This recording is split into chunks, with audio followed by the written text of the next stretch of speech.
On n'est pas bien? À la fraîche? Minute Papillon. Bonjour, c'est Anne-Laetitia Béraud, bienvenue dans Minute Papillon, le flash de midi 20 du vendredi 30 novembre. Édouard Philippe reçoit en début d'après-midi des Gilets jaunes à Matignon, à la veille d'une nouvelle mobilisation dans la rue. Depuis Buenos Aires pour le G20, Emmanuel Macron a répété entendre la colère des Français et vouloir y répondre par des décisions supplémentaires à venir. Les Champs-Élysées seront ouverts aux piétons demain avec un dispositif policier important.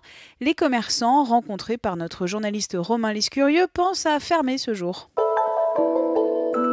Le sommet du G20 s'ouvre à Buenos Aires en Argentine. Ambiance tendue pour cette réunion des pays les plus riches de la planète. Des frictions diplomatiques et commerciales entre les pays participants. États-Unis, Chine, Russie en tête. À l'extérieur, ce raout des super riches est contesté par les ONG et associations qui appellent à manifester. L'année dernière, un G20 à Hambourg avait été marqué par des affrontements. Manif demain contre la hausse des frais universitaires pour les jeunes venus des pays extérieurs à l'Europe.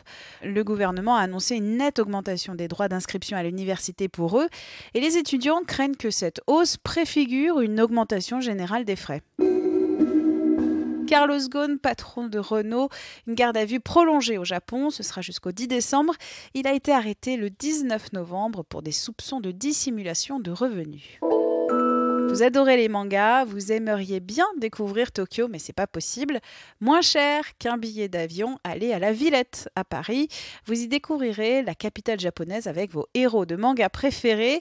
L'exposition Manga Tokyo, c'est une rencontre entre l'imaginaire manga et l'environnement urbain de cette mégapole.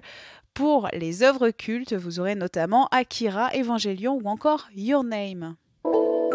La série Daredevil s'est terminée.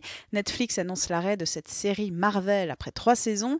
Appartenant à Disney, cette série renaîtra peut-être sur la plateforme de vidéo à la demande Disney+, lancée l'année prochaine. Minute Papillon, rendez-vous ce soir à 18h20 pour de nouvelles infos.